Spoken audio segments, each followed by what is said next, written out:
It seems there is no deal after Sunday, but was one expected?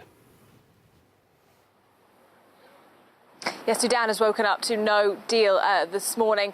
And yes, I think that is something of a surprise. The military and the opposition had both briefed that they were very close to that deal when talks broke up a few days ago. They said they basically just needed to cross the T's and dot the I's, and then that agreement could be inked. So we are basically where we were a few days ago when those talks broke up.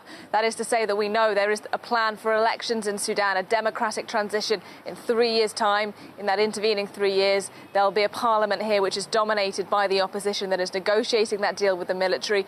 But we still don't know the crucial question, which is who is to sit on the country's top body in those interim 3 years. Will it be a majority of men from the old guard, from the army, or will it be those who represent protesters in the streets? Still don't have an answer to that question, but talks resume today, so perhaps a little more clarity tonight.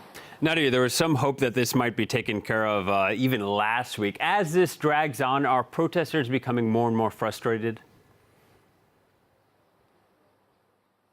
I think some protesters are. There's been a degree of effort by protesters to show goodwill in these negotiations. The main demand from the military this week has been that protesters remove a number of the barricades around the sit-in site that they control in the very centre of Khartoum. And many of those barricades in the past 72 hours have come down. So the protesters have tried to show the military, by and large, we're willing to do what you ask for. We're willing to negotiate. So give us what we're asking for in return, which is a majority of opposition figures sitting on that country's top body. Now, if they don't get that, expect a good deal of frustration in the streets and perhaps something more radical as well. There's been talk of a general strike in this country, of civil disobedience, of trying to grind the administration of Sudan to a halt if no deal is found. And protesters certainly will be frustrated if there is no deal reached in the coming day or so. All right. Thanks very much, Nadia. Nadia Messier reporting from Harper.